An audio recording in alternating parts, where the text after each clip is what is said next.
Mukunda jewellery మొట్టమొదటి factory outlet హనుమకొండలోనే అతిపెద్ద jewellery mart December 14న గొప్ప ప్రారంభం. నమస్తే అమ్మా. నమస్తే తల్లి. అమ్మ, భావన అల్లం అంటారు కదా, భావన జీలకర్ర అని. అది ఎలా చేస్తారు, మన శరీరానికి ఎలా ఉపయోగపడుతుంది చెప్పరా? భావన అంటే ఏమిటంటే ఒక దాన్ని మనలో ఇముడ్చుకుంటే భావన అంటారు. దేన్నైనా సరే దైవాన్ని కూడా భావన చెయ్యి అంటూ ఉంటారు. అట్లాగే అల్లము జీలకర్ర వీటిని భావన చేస్తారు. ఎట్లా చేయడం అంటే నిమ్మరసం తీసుకుని ఆ నిమ్మరసంలో సైంధవ లవణం వేసి అల్లం ముక్కలు వేస్తారు. అల్లాన్ని ఏం చెయ్యాలి చెప్పాను కదా, అల్లం ఎప్పుడూ కూడా తొక్క తీసేయాలి నీట్గా, దానిపైన పొర ఉండకూడదు. తీసేసి కడిగి ఒక రోజల్లా ఆరబెట్టాలి నీడలో, తడి ఉండకుండా. ఎండలో పెట్టకూడదు, నీడ నారితే పైన తడంతా పోతుంది. దాన్ని మనకు కావాల్సిన సైజులో చిన్న చిన్న ముక్కలు, మరీ చిన్నవి చేస్తే ఎండిపోతే అందుబాటులో ఉండవు. అందుకని కొంచెం మన చేతికి తగిలేటంత ముక్క ఉండాలంటే ఇప్పుడు ఇంత బారు ముక్క ఇందులో సగం అనుకోండి, ఇంతంత బారు ముక్కలు చేసినట్టయితే తర్వాత ఇంతంత ముక్కలు అవుతాయి. వాటిని తీసి చక్కగా ఈ నిమ్మరసం ఉప్పు కలిపినటువంటి నీళ్లు మునిగేటట్టుగా ఉండాలి, అన్ని ఉండాలి. ఓకే. ఈ జీలకర్ర ఒక రోజు గాని 2 రోజులు గాని అలా ఉంచేసి మర్నాడు పొద్దున తీసి నీడను ఆరబెట్టాలి. రసం అక్కడే ఉంటుంది. ఓకే. మళ్ళీ రాత్రికి దాన్ని అందులో వేయాలి. రాత్రి ఊరుతూ ఉంటాయి, పగల ఆరుతూ ఉంటాయి. రాత్రి ఊరుతూ ఉంటాయి, పగల ఆరుతూ ఉంటాయి. మొత్తం ఆ నిమ్మరసం అంతా అయిపోయేదాకా చెయ్యాలి. అప్పుడు దాన్ని పూర్తిగా ఎండేటట్టుగా ఇక్కడే ఆరబెట్టి బాగా ఎండిపోయిందని అన్నాక ఒక్కసారి ఎండలో పెడతాను, ఎక్కడన్నా తడుంటే పోతుందని. అది భావన. అంటే ఇక్కడ మీకు నిమ్మరసం ఉందా? లేదుగా. నిమ్మరసం ఉప్పు ఏమైపోయినాయి? అల్లంలోకి వెళ్ళిపోయాయి. అల్లంలో భావన అయిపోయినాయి. జీలకర్రను కాదు, పొరపాటు. అల్లంలో నిమ్మరసం సైంధవ లవణం భావన చెందే, అప్పుడు అది భావన అల్లమైంది. అలాగే జీలకర్రని చేస్తే అది కూడా భావన జీలకర్ర. ఇందులో జీలకర్ర వేయాలా? ఇందులో వేయరు, దేనికది. ఓకే. జీలకర్ర విడిగా ఉంటుంది. ఇప్పుడు భావన జీలకర్ర ఇంట్లో ఉందనుకోండి, ఉంటే ఒకవేళ తిన్నది కొంచెం ఎక్కువగా అనిపించింది, ఎక్కడో పెళ్లికో దేనికో పెడతాం, సమయం దాటాక అది మరీ ప్రాబ్లం. సమయం దాటాక తింటే అసలు వచ్చిన సమస్య ఏంటంటే పెళ్ళిళ్ళకి వెడితే తిన్న ఆహారం కన్నా సమయానికి తినం గనక బరువుగా ఉంటుంది.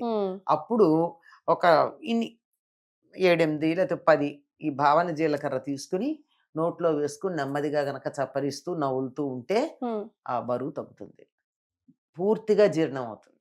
అసలు జీలకర్రకే జీర్ణం చేసే శక్తి ఉంది. అందులో భావన చేసినప్పుడు అందులో నిమ్మ ఉంది, సైంధవ లవణం ఉంది, అంచేత పూర్తిగా జీర్ణకోశానికి సంబంధించినటువంటి సమస్య ఏమీ లేకుండా చేస్తుంది. ఈ మధ్య కాలంలో అందరికి వచ్చేదే ఇది. అప్పుడప్పుడు అసలు ఏమీ లేకపోయినా అప్పుడప్పుడు వారానికి ఒకసారి 2 సార్లు, లేదంటే బాగుంటుంది, రుచి రుచిగా ఉంటుంది, పుల్లపుల్లగా ఉప్పుగా జీలకర్ర టేస్ట్ కలిపి చాలా బాగుంటుంది. దాన్ని అలా బుగ్గన ఎప్పుడన్నా కాస్త వేసుకున్నారు అనుకోండి, జీర్ణ సంబంధమైన సమస్యలు ఉండవు. అంతేకాదు ఒక్క పొడి అలాంటివన్నీ వేసుకోవాలని కోరిక కూడా ఉండదు. చాలా హాయిగా ఉంటుంది. ఎంత హెల్త్ చాలా మంచిది. అలాగే ఇప్పుడు భావన అల్లం ఉంది. భావన అల్లం వల్ల ఏం జరుగుతుంది అంటే నోరు అరుచి అంటారు. అరుచి అంటే టేస్ట్లెస్, ఏం తిన్నా ఒకలానే ఉంటుంది.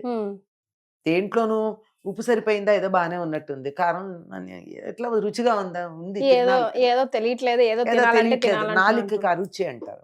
అలా ఉన్న సందర్భంలో ఒక్క జీలకర్ర పలుకు గనక బుగ్గన పెట్టుకున్నట్టు, అది కూడా సాధారణంగా ఇవి ఎక్కువ మంది ఏం చేస్తారంటే కొంతమంది వాళ్ళకి అలవాటు పడిపోతారు, అందుకని పొద్దునే వేసేసుకుంటుంటారు, రోజంతా రోజు బాగుంటుందని. అలా ఒక అల్లం ముక్క గనక భోజనం చేశాక గాని ఇంకెప్పుడన్నా సరే పెట్టుకున్నట్టు చాలా బాగుంటుంది. జలుబు దగ్గు అట్లాంటివి ఉంటే చాలా తగ్గుతుంది. ఇప్పుడు జ్వరాలు వచ్చాయి, ఇప్పుడైతే మనకి బోల్డ్ మందులు వేస్తున్నారు గనక తినమంటున్నారు, టానిక్స్ ఇస్తున్నారు, ఇవన్నీ ఉన్నాయి. పూర్వం ఏమీ లేకుండానే మందులు తగ్గిస్తే అప్పుడు ఏమిటి, నోరు కొంచెం చేదుగా ఉండడం, ఒక భావన జీలకర్ర బుగ్గన పెట్టుకుంటే కొంచెం ఘాటు ఉంటుంది, పులుపు ఉంటుంది, ఉప్పు ఉంటుంది. దానివల్ల నోటికి కాస్త రుచి, ఏదన్నా తినాలన్న కోరిక కలుగుతుంది. ఆ నిమ్మరసం ఉప్పు వల్ల జీర్ణకోశం బాగుపడుతుంది. కనుక ఇవి పూర్వం ఇంట్లోనే చేసుకునేవాళ్ళు ఉమ్, చాలా హాయిగా. ఓ, ఇదే ఋతువు చేసుకోవడానికి పనికొచ్చేది. ఉమ్, ఉమ్, నిమ్మకాయలు బాగా దొరుకుతూ ఉంటాయి, అవునమ్మా. నిమ్మరసం బాగా దొరుకుతుంది. తర్వాత బాగా ఆరుతుంది ఈ కాలంలో. వేసంకాలం కన్నా శీతాకాలంలో ఆరుదల ఎక్కువ. అవునమ్మా, ఆ, రివర్స్ అనుకుంటామే మనం. అనుకుంటాం. పచ్చి పచ్చిగా ఎక్కువసేపు ఉంటాయి బట్టలన్నీ. బట్టలు వేరు, ఉమ్, ఇవి వేరు. ఉమ్, ఇవి మనం నీడలో పెడితే తడికి ఆ వాతావరణంలో తడి అయ్యాక ఒక్కసారి గనక గాలి వస్తే ఫటఫటా ఎండిపోతాయి, చాలా బాగా ఎండుతాయి. ఉమ్, ఆరుదల అన్నది బాగా ఉంటుంది. ఇప్పుడు ఉమ్, అక్కడ ఎండుదల ఉంటుంది, ఉమ్, అక్కడ వేగుతాయి, ఉమ్, ఇక్కడ ఆరతాయి. ఇందులో తడి మాత్రమే పోతుంది, వాల్యూ పోదు. yes. అందువల్ల ఈ ఋతువులోనే చేస్తారు. ఉమ్, ఇంకా కొంతమంది ఇవి కూడా చూసుకుంటారు, ఏంటమ్మా? ఉసిరికాయలు.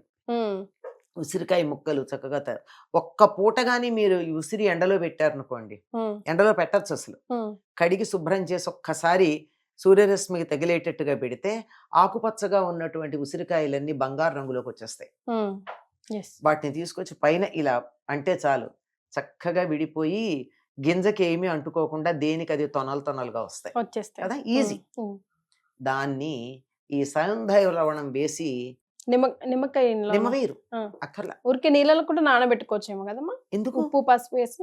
అవి కాయలు ఉమ్, అవి వేరు. ఉమ్, ఇది ఇలా సైంధవ లవణం వేసి దాన్ని కలిపేసి పెడతారు. ఉమ్, తర్వాత నీడని ఆరబెట్టుకుంటారు. ఈ అన్నం తిన్నాక ఒక పలుకు వేసుకుంటే, అవును. ఇప్పుడు పాచకాంలా లాంటివన్నీ అవునవును, అలాగే అవును. ఉంటాయి. ఉమ్, ఇది ఇళ్లలో చేసుకోవచ్చు. ఉమ్, మీరన్నారు నీళ్లలో వేసేదన్నది, ఉమ్, అది వేరు. ఉమ్, అదేమిటంటే పూర్తిగా నీళ్లు కాచాలి, ఉమ్, మరగాలి, ఉహు, మరిగిన నీళ్లు చల్లబడాలి. ఉమ్, నీళ్లు మరిగి చల్లబడిన తర్వాత అందులో ఉప్పు పసుపు వేసి ఈ చిన్న ఉసిరికాయలు కానీ, మామూలు పెద్ద పెద్ద ఉసిరికాయలు కానీ, లేకపోతే వడపిందెలు అంటారు. ఉమ్, అంటే ఇప్పుడు రేపు మార్చి వచ్చిందంటే మామిడి చెట్ల నుంచి చిన్న చిన్న జీడి ఉన్న కాయలు పడిపోతూ ఉంటాయి. అవును. దాన్ని ఏం చేయలేం, ఉమ్, బాధేస్తూ ఉంటుంది వాటిని తీసుకొచ్చి ఆ తొడిమి దగ్గర తీసేసి ఒక్క నిమిషం కనుక ఉంచినట్టయితే రసం వాటి సొన పోతుంది. ఉమ్, సొన పోయిన తర్వాత ఈ లోపల జీడితో సహా ఈ నీళ్లలో పడేస్తారు. ఉమ్, ఉప్పు పసుపు వేసిన నీళ్లలో. ఉమ్, బాగా ఎండబెట్టాలి. అక్కర్లా, అసలు ఎండబెట్టరు. ఉమ్, కాచి చల్లార్చిన నీళ్లే, అంతే. కాచి చల్లార్చిన నీళ్లలో వేసి మూత పెట్టి పెట్టేస్తాం. ఎన్ని రోజులమ్మా? మర్నాటుకు 2-3 రోజుల కల్లా బాగా నానిపోతాయి. ఆ, చాలా రోజులు ఉంటాయి. ఉంటాయా? ఒక ఉప్పు సమంగా ఉందో లేదో చూసుకోవాలి. ఉమ్, కొద్దిగా ఏమాత్రం తేడా వచ్చిన ఉప్పు సరిపోకపోయినా అది పాడైపోయే అవకాశం ఉంది. అలాంటి వాటిని ఒక్కటి బుగ్గన పెట్టుకుంటే ఎంత ఎండలో తిరిగినా ఎండ దెబ్బ తగలదు. ఉమ్, వీటి పేరే వడపిందెలు. వడపిందెలు, కరెక్ట్. వడ తగలకుండా చూస్తాయి. మామిడి గాని లోపల జీడి ఉంటుంది ఆ కాయకి, కట్ చేయకూడదు. ఉమ్, తినేటప్పుడు దాన్ని ఇలా చీల్చుకుని లోపల ఉన్న జీడి తీసేసి ఆ కాయని బుగ్గన పెట్టుకుంటే పెద్ద పులుపే ఉండదు. మా చిన్న కాయలు పెందే కాబట్టి. పెందే పులుపు ఉండదు. ఉమ్, పులుపు ఉండదు కానీ వగరుగా ఉంటుంది, ఉప్పుగా ఉంటుంది. హాయిగా ఎండ దెబ్బ తగలకుండా ఉంటుంది. ఉమ్, ఈ ఉసిరికాయ ఒకటి బుగ్గన పెట్టుకున్నామంటే అసలు ఎంత బాగుంటుందో చెప్పలేం. టేస్ట్ అండ్ సిట్రిక్ కదమ్మా, ఫుల్ ఆఫ్ హైలీ దాంట్లో ఏమీ పోదు కూడా. పోదు కూడా. ఉమ్, మనం ప్రాసెస్ చేస్తే ఏదైనా దాంట్లో ఉన్నటువంటి విటమిన్ సి పోయే అవకాశం ఉంది, ఉమ్, ఇది పోదు. ఇంకా కావాలంటే వీటిని ఈ ఉసిరికాయ కానీ చిన్న ఉసిరికాయలు కానీ ఉమ్, పెరుగన్నంలో నంచుకుని తింటే బ్రహ్మాండంగా ఉంటాయి, ఉమ్. చాలా బాగుంటాయి. ఎస్. సో ఈ వీడియోలో కూడా ఎన్నో హెల్త్ బెనిఫిట్స్ కి సంబంధించిన టిప్స్ తెలుసుకున్నాం. చాలా సంతోషం. శీతాకాలంలో చేసుకుంటాం, శీతాకాలంతో పాటు వేసంకాలకు కూడా ఉపయోగపడతాయి. ఉపయోగపడతాయి. ధన్యవాదాలు. నమస్తే.